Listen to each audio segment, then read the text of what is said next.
Welcome to another episode of The Magic Hour. Yes, I was going to take a break and start season 2 in mid of January, but under certain circumstances, with what happened with Sydney, I can't sit down and take a break. When I first started this podcast, it was to tackle all topics, particularly what was going on in the Middle East, and I did have a few brave guests that were more than happy to talk about it. I was supposed to get more, but sadly, a lot of people chose to be silent, and many of them were afraid, in fear of them getting fired or in fear of them to have a target on their back. And I honestly believe that because people remain silent and because they choose to be afraid, it invites chaos of what happened at Bondi. And I hope that the one thing that we can take from this experience is for you to no longer be silent and to no longer be afraid. And whatever you have to say, please, I'm always more than welcome to have you on my show, like my guest today, a very brave woman named Hafifa Khelwaty. How are you? Thank you for coming to the show. Thanks for having me. No, it's more than a pleasure. I was so happy that you answered my ad that you saw and that you contacted me immediately. And I found that on your TikTok, you are a social worker by trade, and you are a storyteller by heart. Yeah. Is that correct? So I've been a social worker for 17 years. And when I first started doing TikTok, I used to share social work stories on there. So what it was like in the day-to-day life of a social worker, which people really liked. And I actually told all of my stories because I would upload like 3 or 4 in a day, and then I ran out of stories. So now I just do like other content about my kids, my life, my skincare. The thing is, you can never run out of stories. Yeah, that's true. You know, that's true.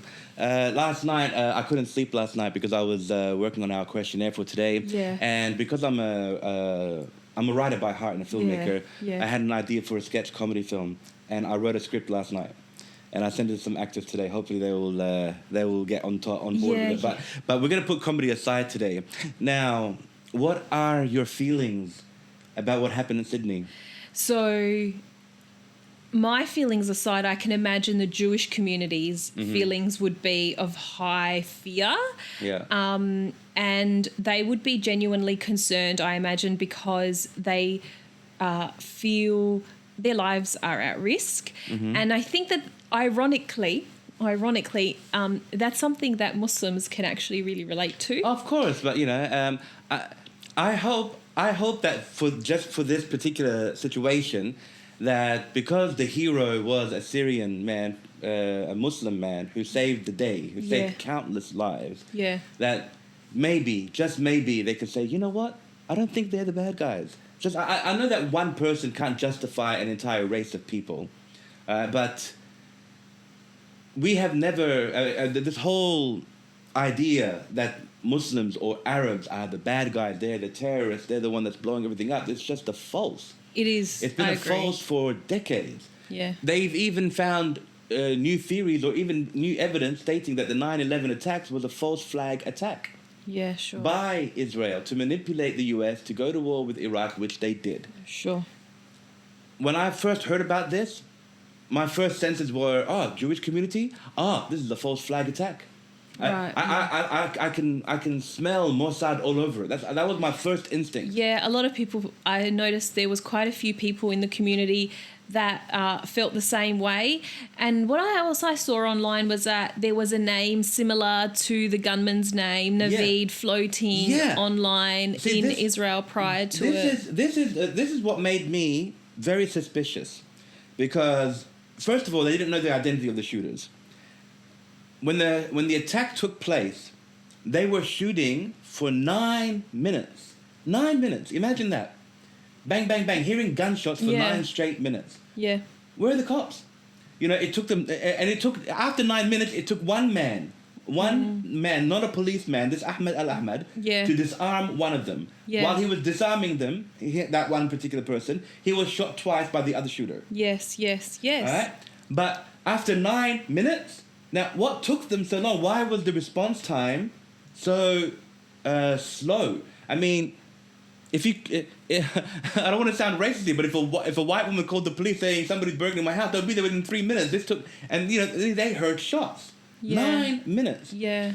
Now, I was watching it like a live coverage, to see what was going on. I'm waiting for the identity of the shooter. Yeah, right, yeah. I am sure Ahmed Al-Ahmed can recognize who he was because he was standing right in front of him. Sure, he had contact with him. Sure. Now, the first thing they said, the shooter was named Naveed Akram. Mm-hmm. All right? And he's a jihadist priest, and his father's name was Sajid. And then I get... then there was a leak on Facebook with the profile of the shooter before it got deleted, stating that the real name of the shooter is somebody named David Cohen, who is from Israel. Okay. Yeah, okay. And then I saw another picture of a Lebanese person who's a Palestinian activist saying that he was the shooter. Okay. Do you see what's going on here? Yeah, there was a lot of... Why are there so many suspects? All right, there were two guys. And it took them over 24 hours to say that it was a father and a son. Yep. Now, this when JFK got killed, they found their supposed shooter within an hour and a half, actually. They found the shooter, Lee Harvey Oswald. They blamed it all on him within an hour and a half. And that was back in the 60s. They didn't have as much technology, you know what I mean? They didn't have the advanced radio equipment to find people like now. Yeah, yeah. It took these people over 24 hours to say that it was a father and a son, and they still haven't shown us a clear picture. You just see that side photo, which could be anybody. Because this whole Naveed Akram, there was a real Naveed Akram that was saying, it's not me. Yeah, I saw that in the news. They're posting pictures of me that I'm the shooter and it's not me. They raided my house, they arrested me, and all that kind of stuff. I did see that there was another gentleman that had identical name. Yeah. Yeah, I did see that too. And apparently this name, Naveed Akram, was searched by Google by an Israeli official. Yep. 2 days before the actual shooting. Yes, I saw that. Do you see how there's a tie there? Do you see how there's a link that why I say this reeks of Mossad intelligence? Yeah, sure. Look, when a situation unfolds, there's a lot of people putting in a lot of different ideas and a lot of different. Because the internet is one of those places where you don't need any qualification, or you can just place your idea out and then it just gets viewed by the millions, by the masses, right? And if someone wants to post someone else's idea or someone else's picture, or if they want to go off on these tangents or these ideas, they're free to do so. It's the wide web, and who's going to stop them? But I think on a day-to-day, the lives of day-to-day Muslims in Australia are always impacted by these atrocities. And obviously I'm a Muslim woman, so I started wearing hijab the same year that September 11th happened. So I was very young. I was 12 at the time, and I started in January, and September 11th happened in September. And I really can understand what it means like to be highly politicized and be on the front lines of Islamophobia, to be on the front lines of racial hatred. And to make matters worse, I was Afghan, and Americans had decided that Afghanistan should pay the price for what had happened. So when these situations happen, Muslims become a huge target, but we become the silent target. Yeah. And I think that is something that we as a community need to hyper focus on, because you can't do anything about what's online. You can't stop personalities like Pauline Hanson. You can't stop any of those people. And I understand that there is a lot of things on the internet about it might potentially be an Israeli sort of scenario, but the thing is, when you go down that tangent and you're not presenting credible evidence, what you sound like, or to the masses that hate you, you sound like an anti-Semite. Yeah. Oh, man. And so you lose credibility, because unless you can provide credible, tangible evidence, you just lose credibility. And then what they do is take advantage of that idea and be like, see, they are anti-Semites. They're trying to bring it back to Israel. There are so many things that makes me feel uncomfortable about the state of Israel, apart from the genocide in Gaza. For example, the identity of an Australian that was stolen by 2 Mossad agents. And that was picked up by the news and picked up by ASIO, and nothing happened. And that was something that they actually had evidence for. You know what I mean? That is something that made mainstream media, and they didn't act on it. But alternatively, they kicked out the Iranian ambassador, you know. So I see hypocrisy, you see hypocrisy, you see connections with and without, you know, tangible evidence. But, you know, we're living in a parallel, like there's one set of rules for one group of people and another set of rules. And you just have to be honest about the rules that we are under and how we need to operate within those rules. Because if you don't, you get called an anti-Semite and you lose your job and you end up with a crime. This particular attack is just filled with... I am overwhelmed by the irony. They have a...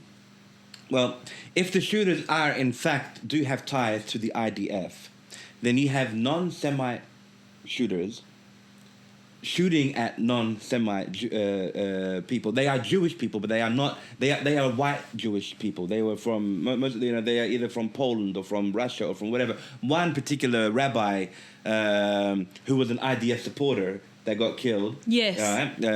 Again, I don't.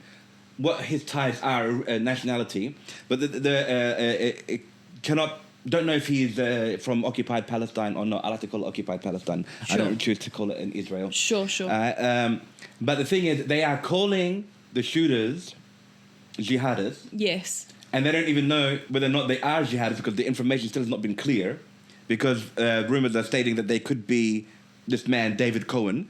So what I find ironic is, they are blaming Muslims who are probably the Israeli shooters, shooting at Jewish people who are, most of them are not Semites, and they are calling it if the shooters were Muslim or Arab, they are blaming Semites by being anti-Semite. Yeah, you know what I mean? Did you see the irony was going on here? I do see the irony in it, and look, I don't know about this one being David Cohen, but just previously before that, there was a car filled with explosives, and no one knew where that was, and they were saying that that was a potential terrorist issue with Muslims. And before that, there was another one, and there's been quite a string of incidences that has occurred towards the Jewish community in Australia, and I believe that some of those, or at least a portion of those, are not by Muslims and pro-Palestinian advocates. I agree. I do believe that perhaps that Mossad is part of that. But I have to be honest, on this particular occasion, I think there's far too much evidence that this was in fact two people that I did identify as Muslims.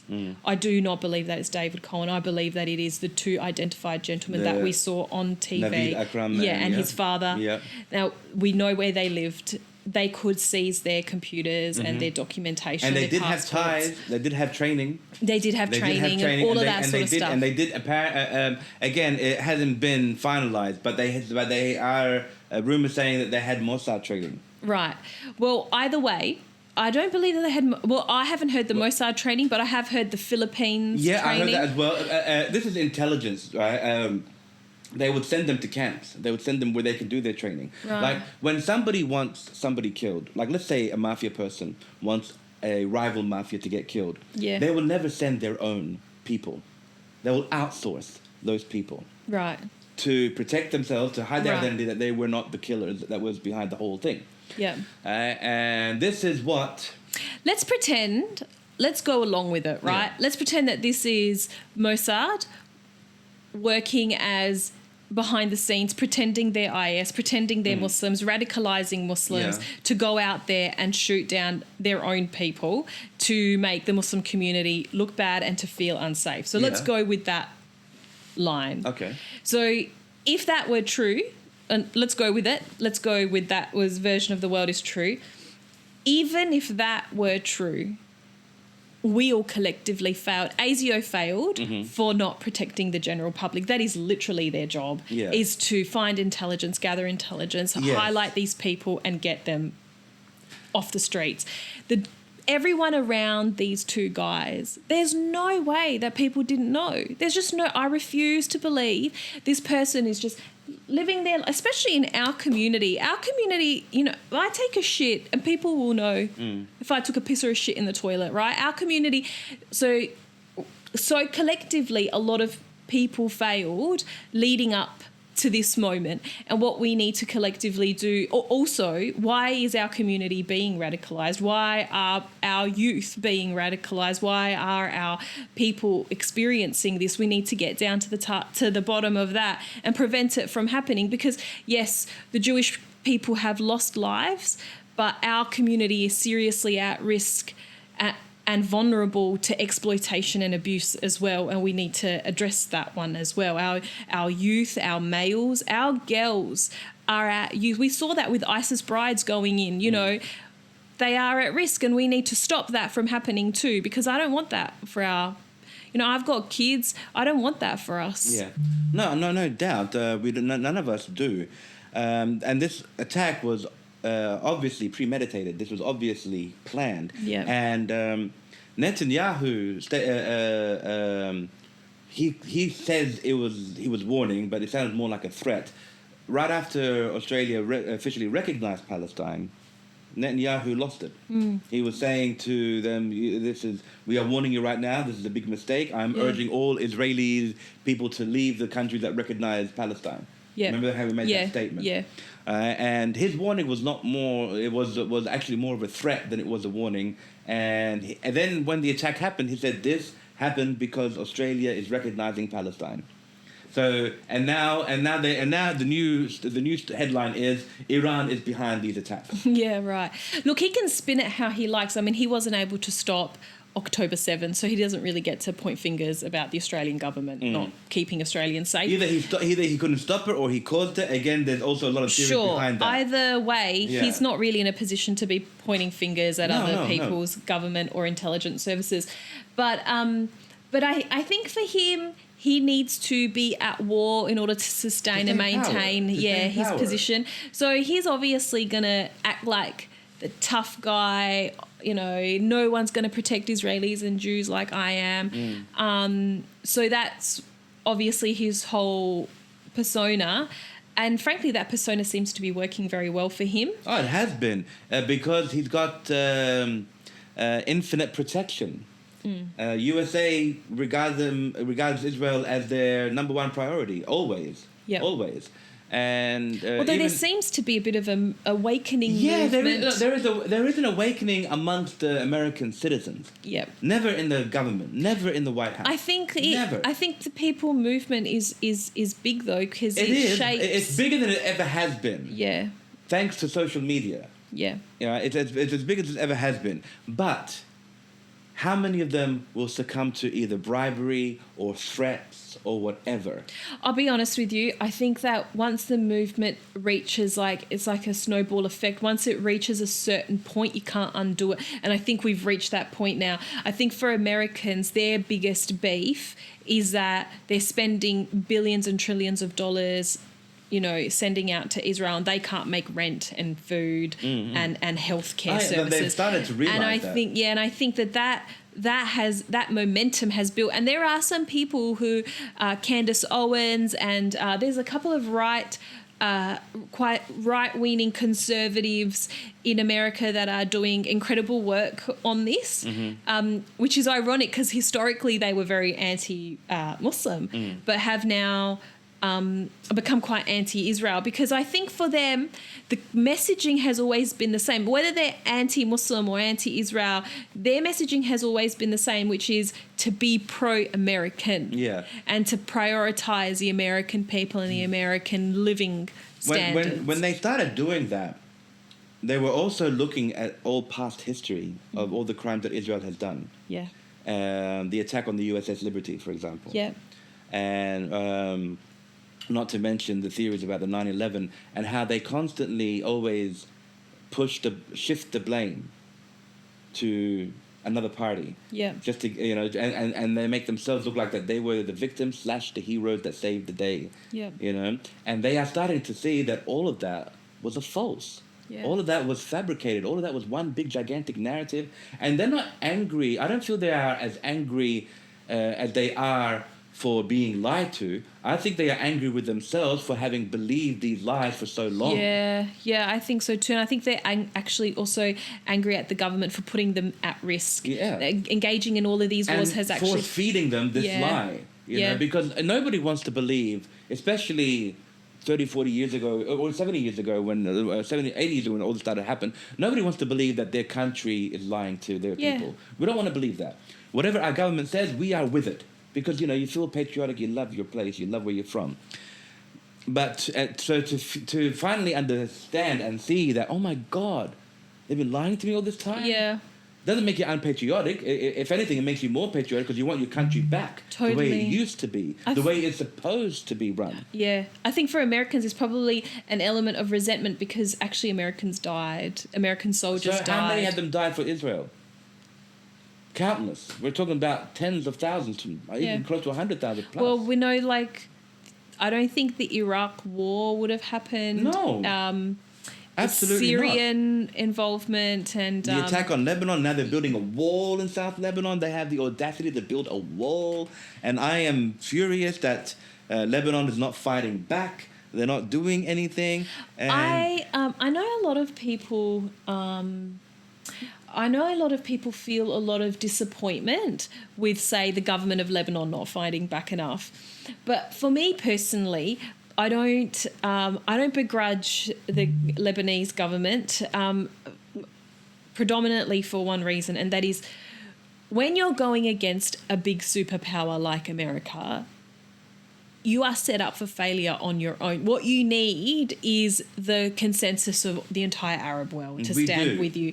And when you've got the UAE actively behaving like a Zionist and Saudi Arabia and all these people actively behaving like munafiqeen and Zionists, then what can you expect Lebanon, who is a failed state at this point because of their economic situation, what can you expect them to do? You know, they can't do much. So I know that there's a lot of sometimes, and there were times when there was extreme disappointment for the Lebanese government not siding with, you know, we're taking a more like gusty approach to the situation.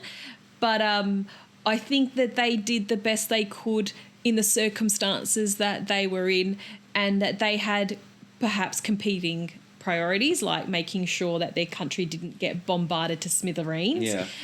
And I have to be honest with you, I'm from Afghanistan, and I have actually watched over 20 years my people be mass carpet bombed and murdered, and then being gaslit and told only 200,000 Afghans died. So all of the Afghans that were murdered for sport and for play hasn't made, you know, the statistics. Street children that were taken into American bases to act as sexual servitudes for American soldiers did not make the statistics. That died did not make the statistics. So I don't begrudge the Lebanese people at all. I think they did the best work they can. I think my personal opinion is that I think the other Arab world that has a lot more power didn't come to the table. Well, I think the only one that's showing the most courage is Yemen. Yeah, sure.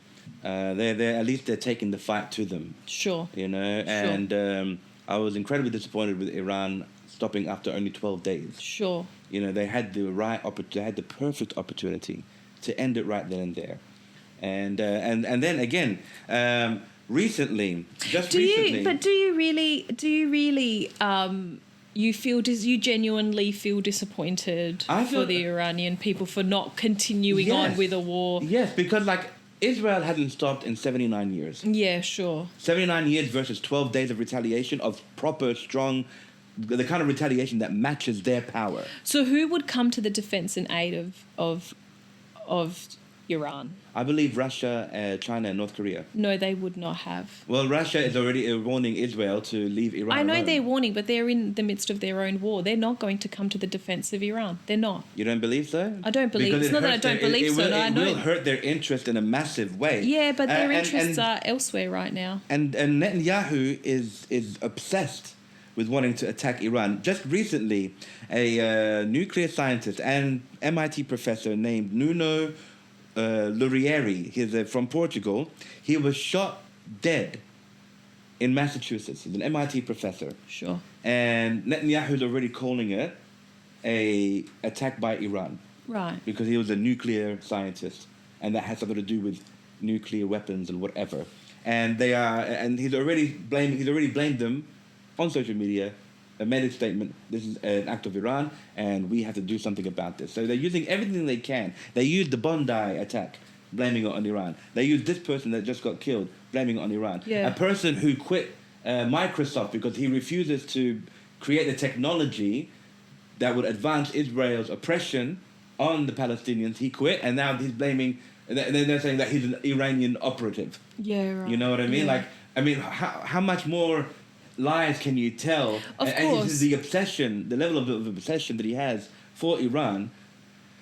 If they do go ahead and plan the attack, I am positive that Iran won't stop after 12 days. I'll tell you what, as a leader, this is my opinion again, I'm just saying my opinion. As a leader, you have to weigh up so many things, right? You obviously have to weigh your foreign policy, but you also have to weigh your domestic policy. When you are a leader, you are a reflection of your people. And the Iranian leadership is not a leadership that, frankly, has much support of their people. Yes, there is a portion of their people that support them, but there is equally another portion of their people that actually don't support them. And if they go to war, a war that their people don't actually want, they can't maintain power. It's really easy to infiltrate, an outsider to infiltrate and get rid of that entire governance system. On top of that, Iran has such heavy sanctions. Like, they don't even have access to MasterCard and Visa they don't have dollars, like, you know, to go to the bank and withdraw money as an Iranian citizen is actually so difficult. They don't have water. Like, recently, their people don't have water. They turn on their taps and there's no water coming out.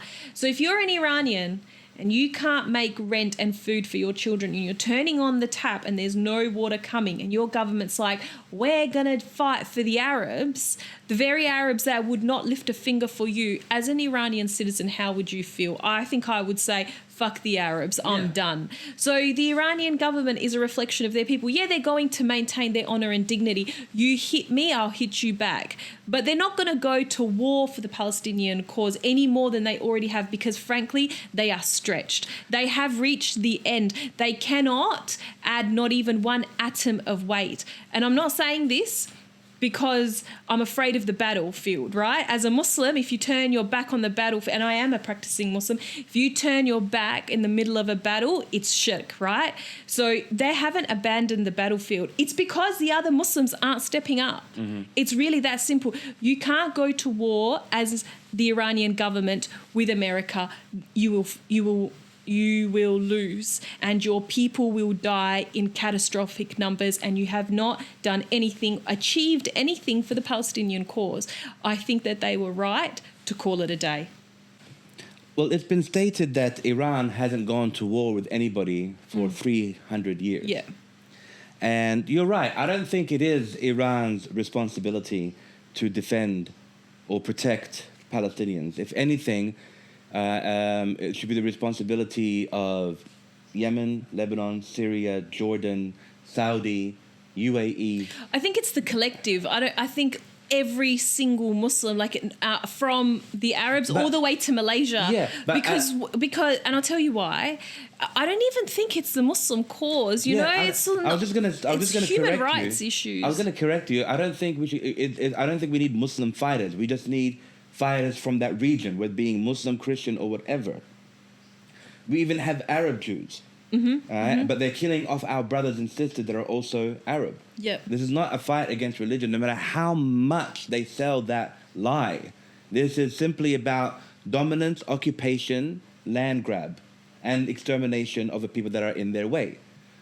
Should Israel succeed by eliminating Palestinians, God forbid... I have to be honest with you. I think, and this is my opinion, I think for the Israelis and for the Zionist movement, I think for them it is very much about their religion.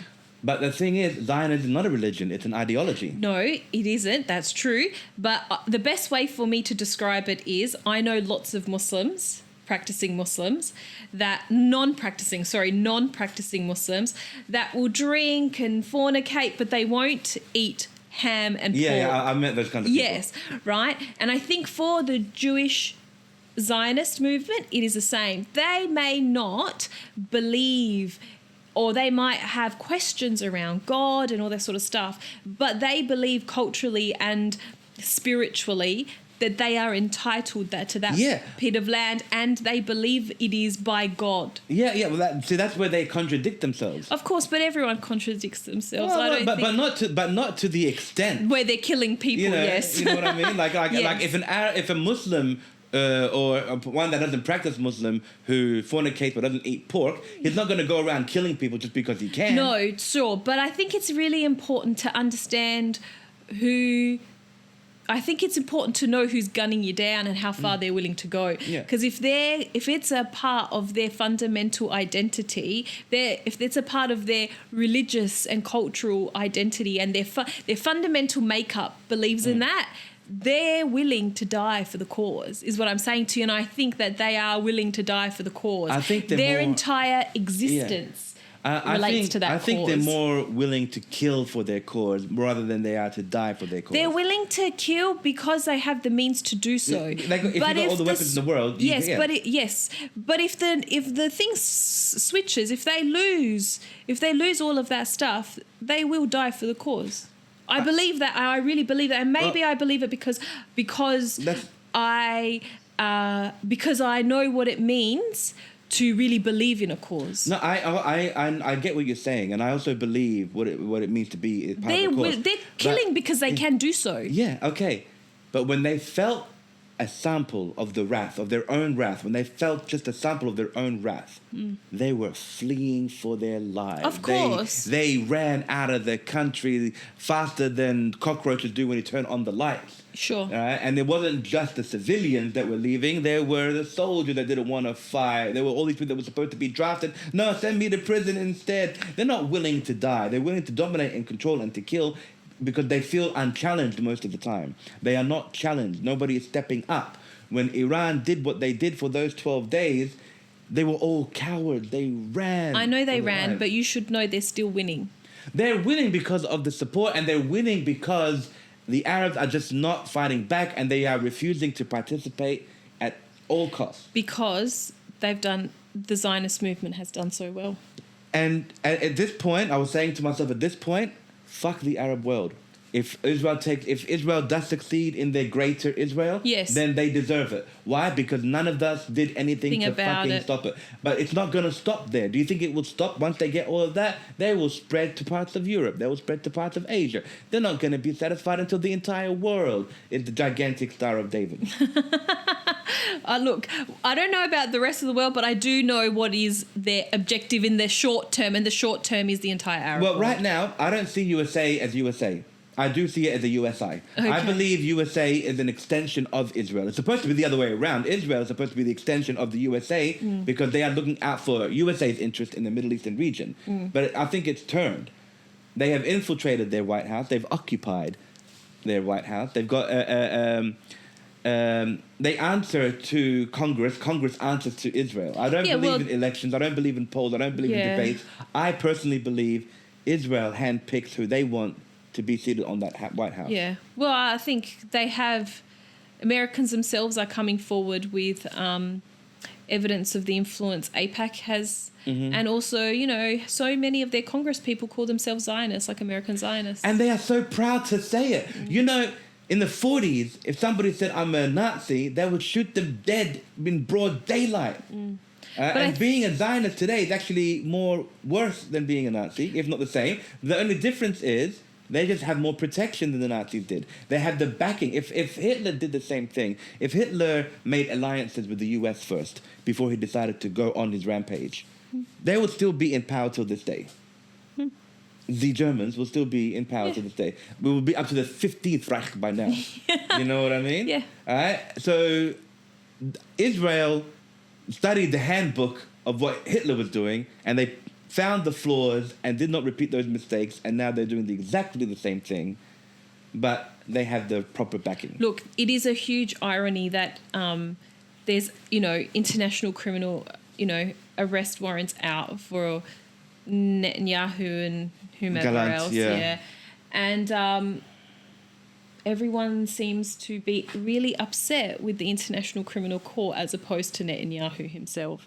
And I think that says a lot. I think that says a lot. I think in addition to the whole hypocrisy and irony in the system, I think what it really highlights is a level of vulnerability for people of colour. Yes. And how vulnerable we are. But again, that's been going on forever. It has been going on forever, but I think it was happening. Look, it was happening, but it was never being live streamed genocide on social media, and that's the difference. Yes. When it was happening, and we were getting our news clippings from Channel 7, Channel 9, and we were being filtered. Like, if social media didn't exist, there would not be the people movement for Palestine. So that's like the difference. I just want to say one more thing, and this is you can say as many things you like. Yeah, this is just a really important point. Like, it doesn't matter where in the world we are, whether you're in Australia, in America, or wherever, when these incidences occur, when these atrocities occur, whether it's a war or whether it's a one-off lone shooter, people of colour are always deemed as being culturally or inherently violent and dangerous. The reason why is because white society will believe that we will react in the same way that they would react. Sure. You know, if somebody had attacked them, let's say if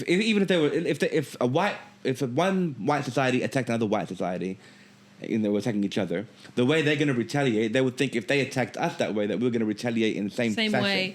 So they think that we have their mentality. Sure. I think it's also just about, frankly, I think it's because they are inherently racist. Of course they are. It's in their blood. I mean, from if you go back in history, when Captain Cook even discovered Australia, and he saw Aborigines, and when Christopher Columbus discovered America, what did they call the native people? They called them savages.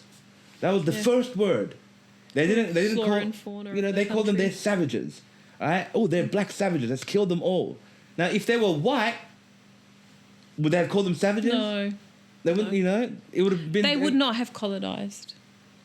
They would have moved along. This place is taken, Oh, okay, we're not going to fight the whites, but we'll fight the darkies, no problem. Yeah. So no, it's racism. It is in their blood. It is in their DNA, and my personal belief is you can't be racist to a white person because you're only speaking their language. What I say to a white person, I won't say to anybody else. But I'll feel comfortable saying it to a white person because, hey man, you taught me this language. You know, you called me this when I was a kid. I'm just trying to keep up with you. Yeah. And I feel like white people today. Many of them feel guilty. Many of them feel bad, and they are sick and tired of being on the other end of racism, where they are called racist. So what has happened to racism is that white people, for some reason, have taken control of it by dictating what they think is racist. You think that they feel guilty? I'm not saying all of them do. Some of them do. Like for example, I've said this on my show before. When my son was in 6th grade, he was pointing out one of his friends. And one of them, there was 4 guys, and one of them was black. And I was like, which one, Baba? Are you talking about the black kid? And he goes, Dad, you can't say black. And he goes, why not? Our teachers told us that we can't say black. Black is a bad thing to say. Really? Okay, son, no problem. All right? And I said to him, son, you can say black, you can say brown, you can say whatever the fuck color you want. All right? And I talked to this teacher. And she goes, oh, but we don't want them to make them feel bad, because we don't want to be on the side that we feel bad. So it's like they're confessing without actually doing anything yet.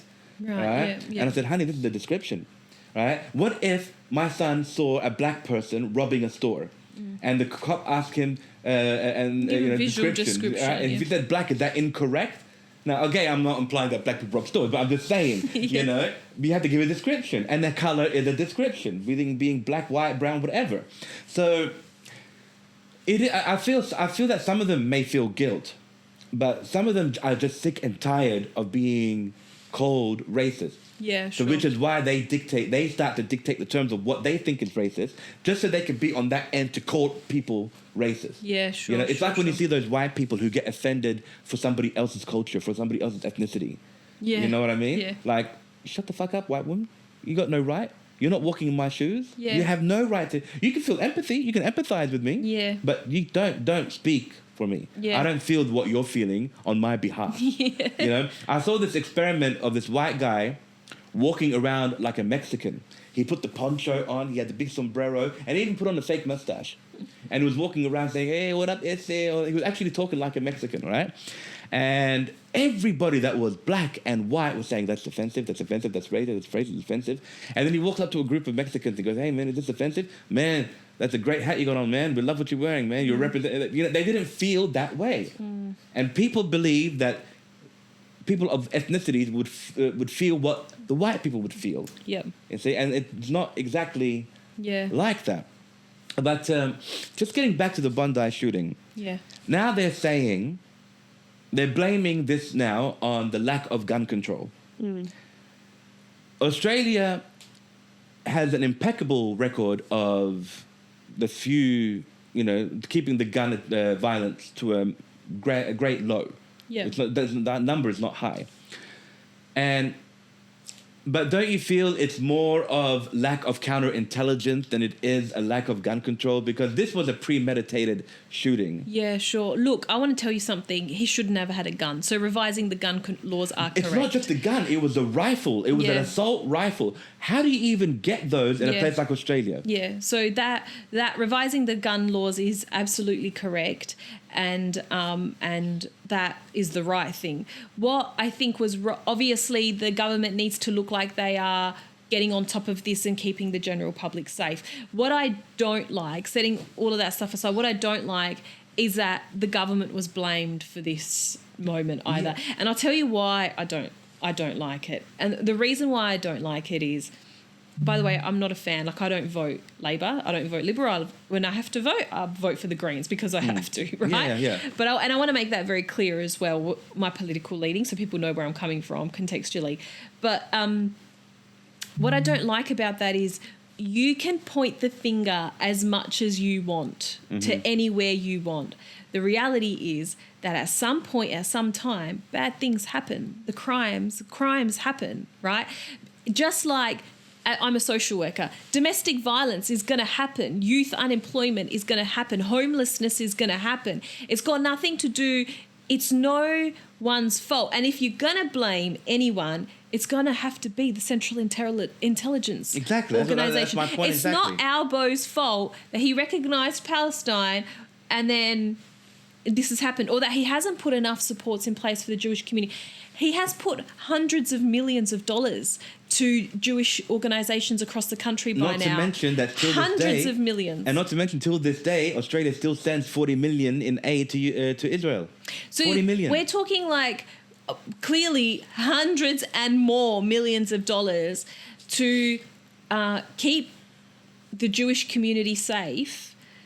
I remember there was when safe this whole or satisfied, whatever you use what word you want, but the point is, I remember when this whole situation happened in Gaza, there was an initial injection of 75 million or 76 or 78 million dollars to the Jewish community. The Muslim community shortly after that only received 1 million. Yeah. And then since then there was another 24 million, and there's just been pockets and pockets of millions of dollars being injected.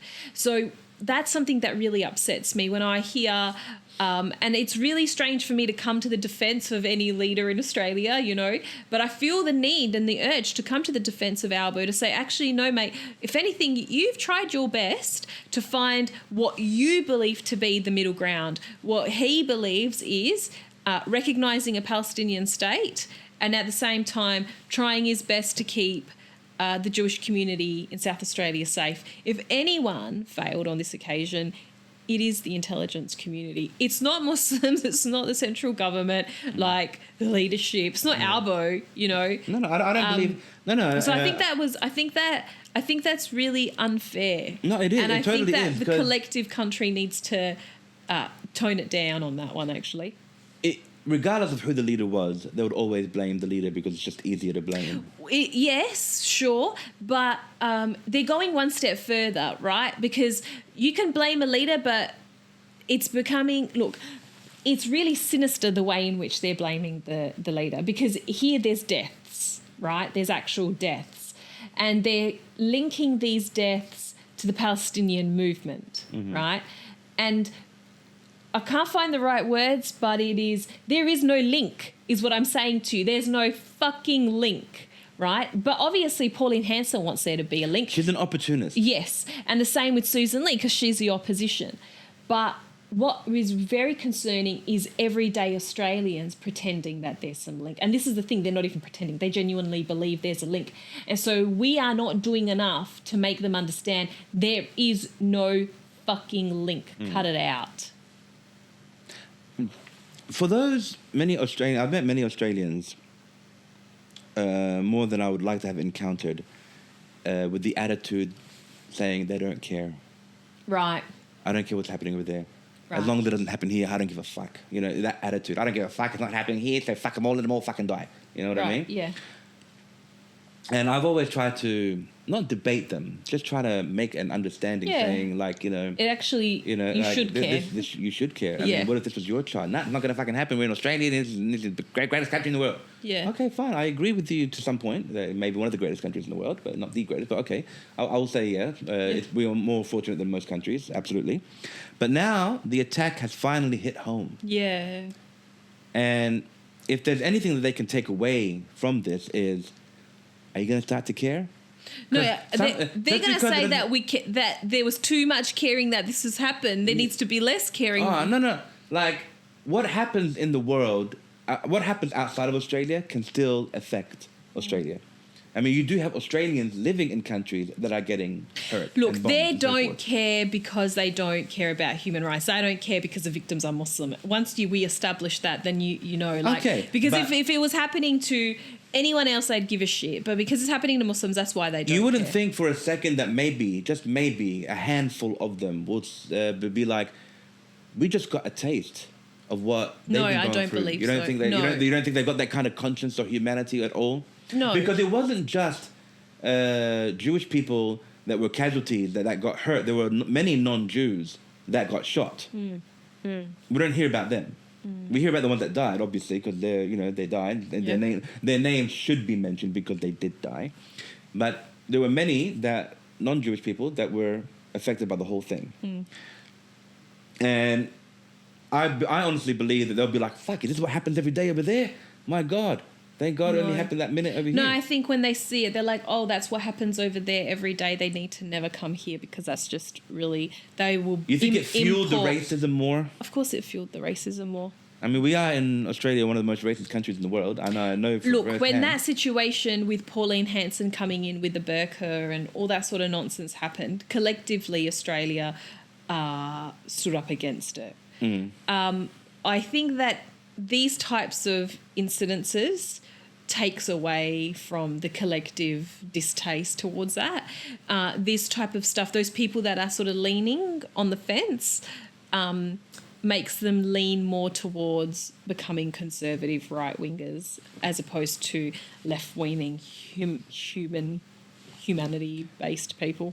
But do you think they will be paying more attention now to what's happening outside? No, I think they're paying more attention to Muslims and immigrants. They're not paying attention to our side, no.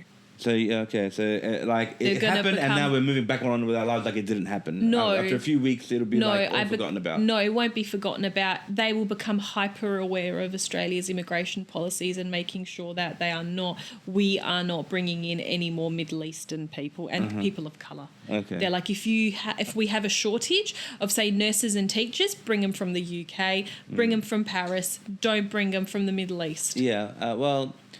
The Asian community has expanded immensely. Which Asian? Like Chinese. Right. The Chinese community, Asian community, but then again, Indian also mean. Asian that's why I didn't know if you meant Indian or Asian. But particularly the Chinese and then they're complaining that there's too many Chinese here. But I have to be honest with you.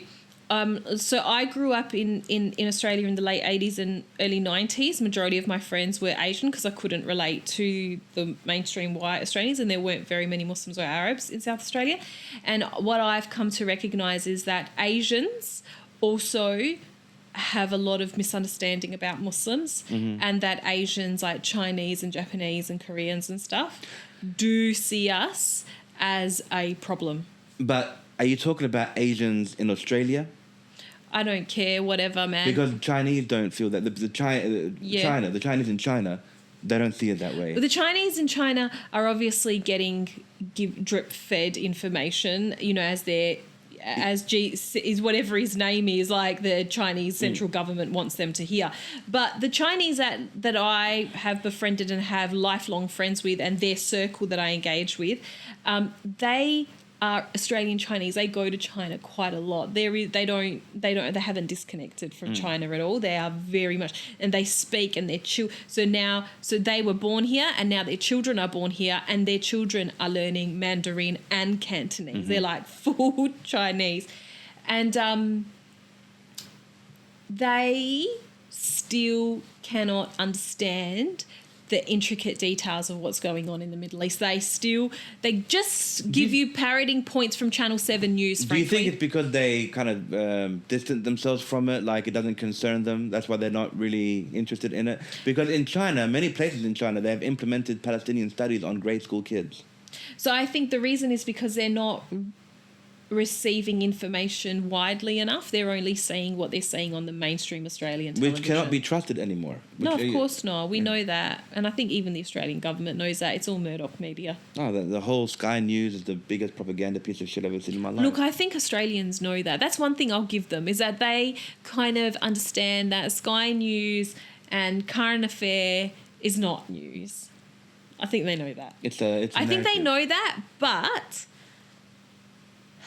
but they still don't know people of colour at all. And they need to educate themselves on that big time. Yeah. Let's get back to our hero, Ahmed al-Ahmed. Yes. Who Netanyahu said Ahmed al-Ahmed is a Jewish name. Yes. And he showed Jewish heroism that saved the day.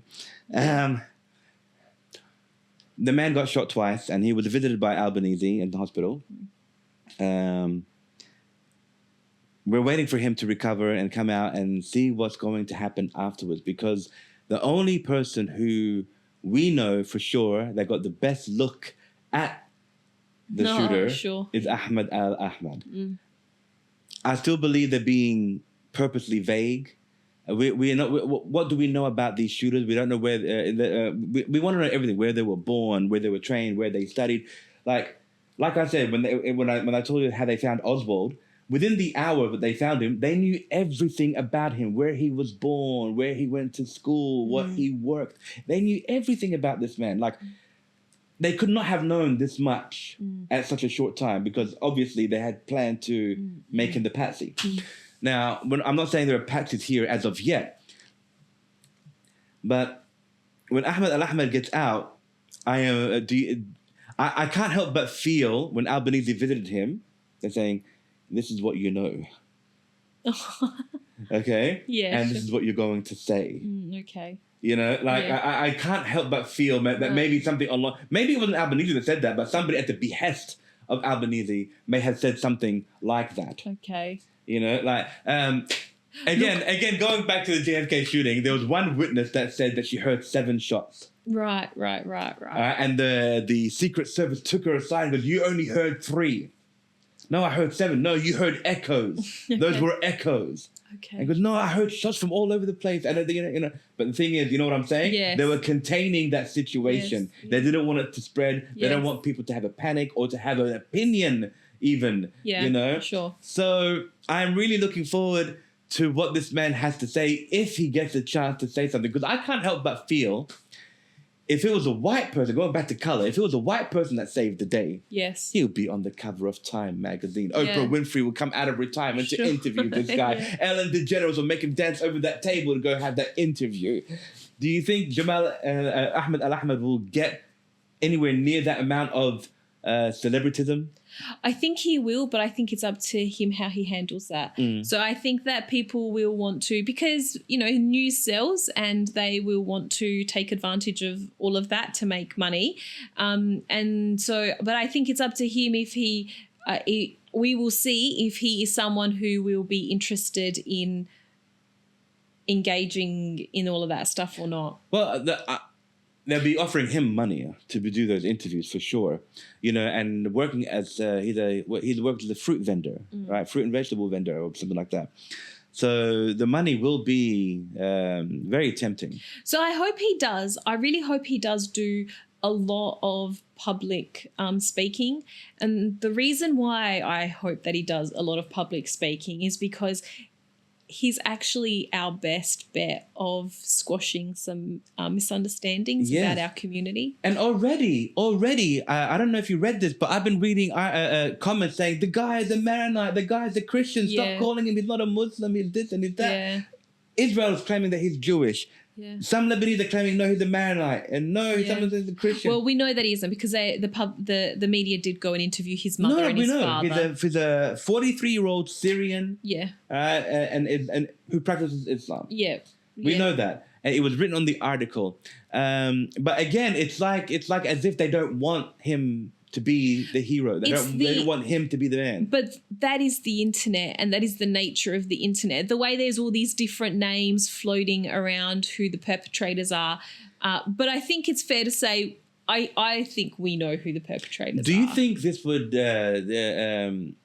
this man single-handedly crushed the Western narrative? Or Ahmed al-Ahmed? Yes.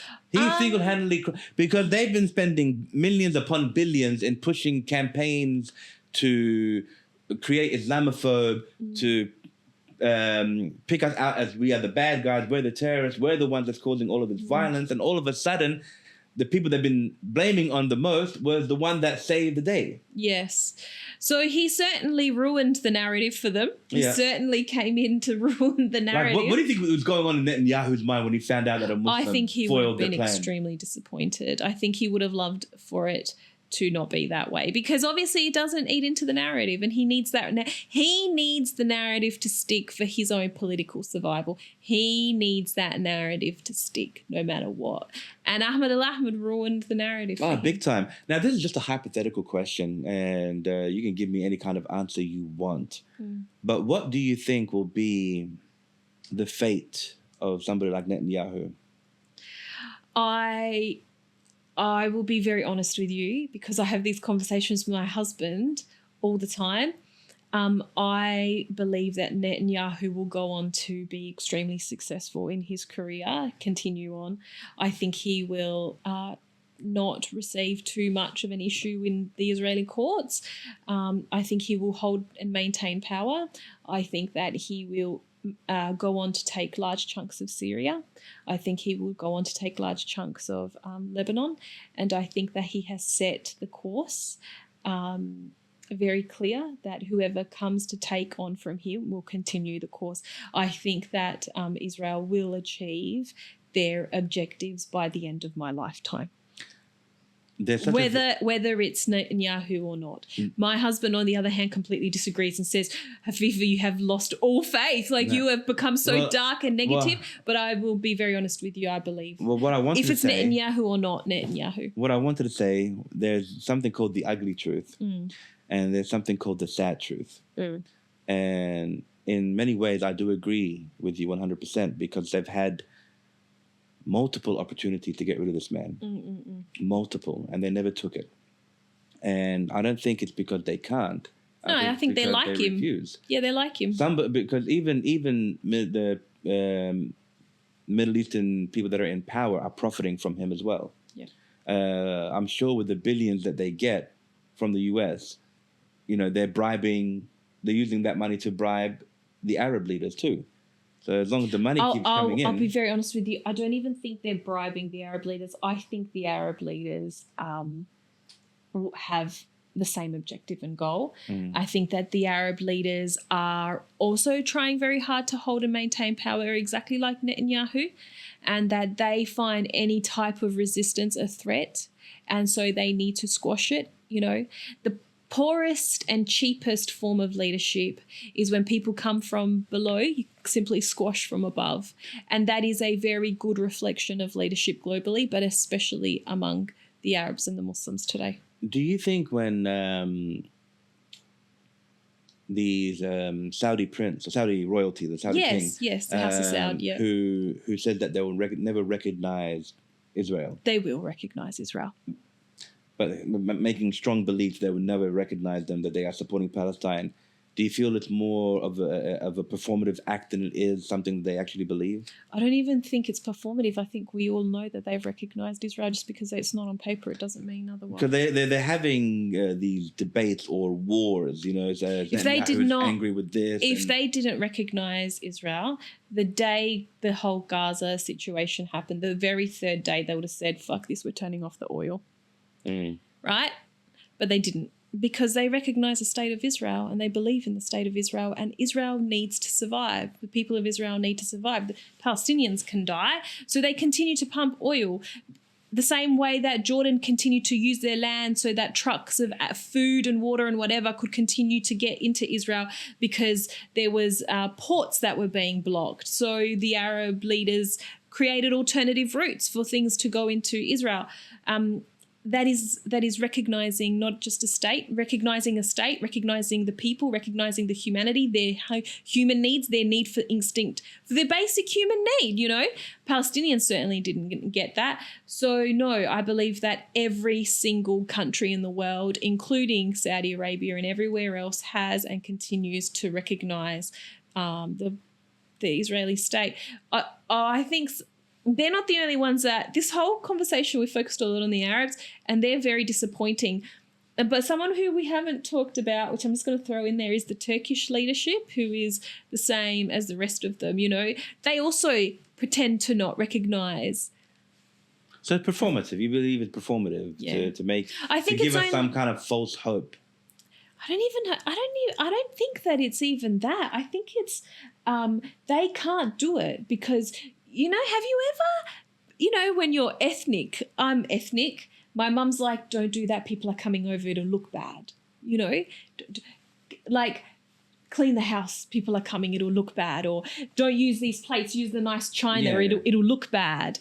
It's it. It's just we need to do this because right now it'll look bad. Mm-hmm. We but once this whole Gaza thing is polished up, they'll recognise then they will formally recognise. I mean, people argue that this whole Gaza situation prevented Saudi Arabia from recognising the Israeli state anyway. Well, in reality, there is no happy ending, no. especially not for the people of Palestine. No. I will say one more thing. I believe that within my lifetime, the Palestinian people will be expelled off of the land of Jerusalem, of the land of... Well, it is going in that direction. As a man, this is just a man's nature, we are hopelessly optimistic. Oh, okay, yeah. We just are. It's just in nature. Like, I mean, if a man lost his job, lost his wife, lost his car, lost everything, he still thinks tomorrow might be a better day. Yeah. You know what I mean? It's just the way many of us are built. Sure. There have been documentaries about the situation. And, the kind of documentaries that you would say bans, not to view, not to let anybody watch. But if people have internet, they're going to find a way to watch it. They can only stop it for it to make money. They can't stop it from being watched. This new film is about to come out called Palestine 13 or Palestine 33. Either 33 or 13. One of those two titles. And I'm surprised they haven't started calling it the most anti-Semitic movie on earth, because this just portrays... it tells the story about how the British mandate had given illegally away the state of Israel to give them Palestine, and everything that happens immediately after that. And the story is set between, I think, 47, 48 to 50.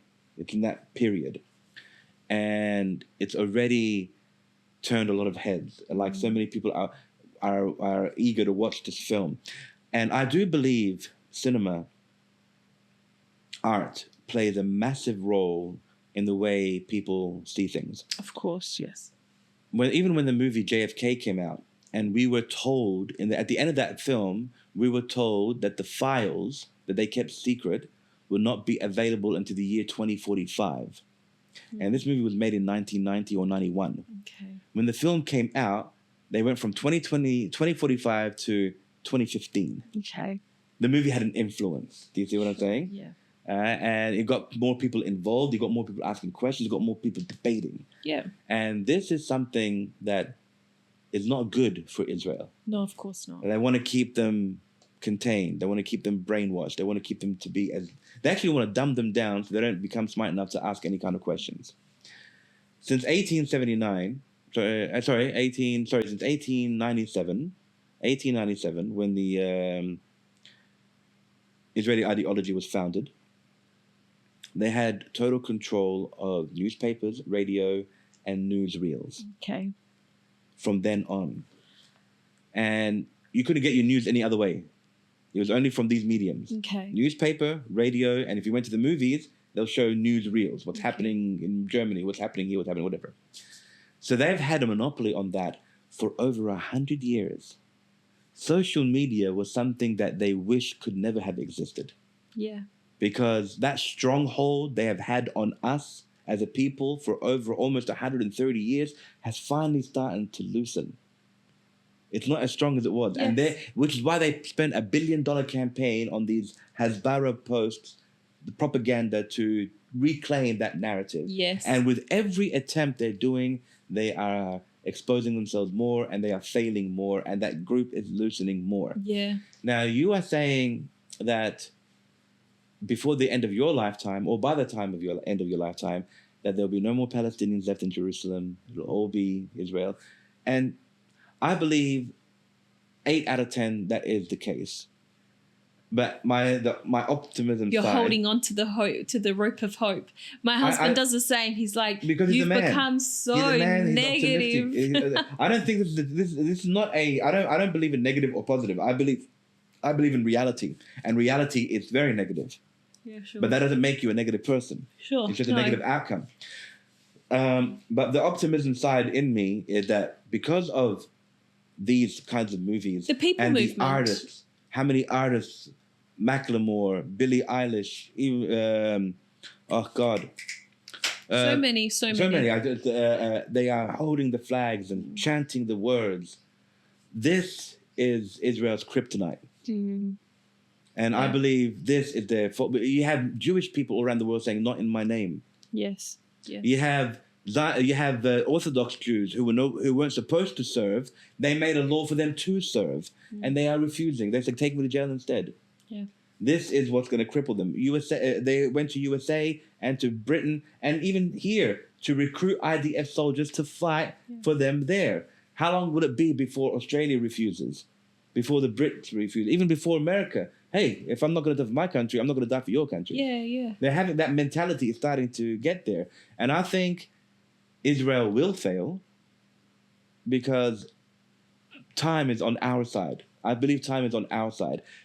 Palestine has been there for thousands of years. The Palestinian people have been there for thousands of years. Zionism's only 80 plus years. No, it's over 130 years old, but the state of Israel is 79 years. Mm. One day they're going to piss off the wrong country, like China, for example. Mm. China's been around 5,000 years. Yeah. I'll be honest with you. I think that... So I'm Muslim, obviously, and very practicing Muslim.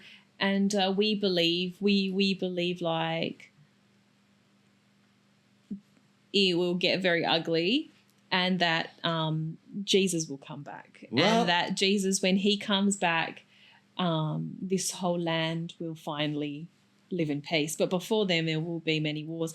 But what I see realistically on the ground is Israelis, the people of Israel and the leadership of Israel united in their cause. Mm. What I see in the Arab world is a disconnect between the people and the leadership. Yes. And I also see a lot of fear. I see so much fear in the community.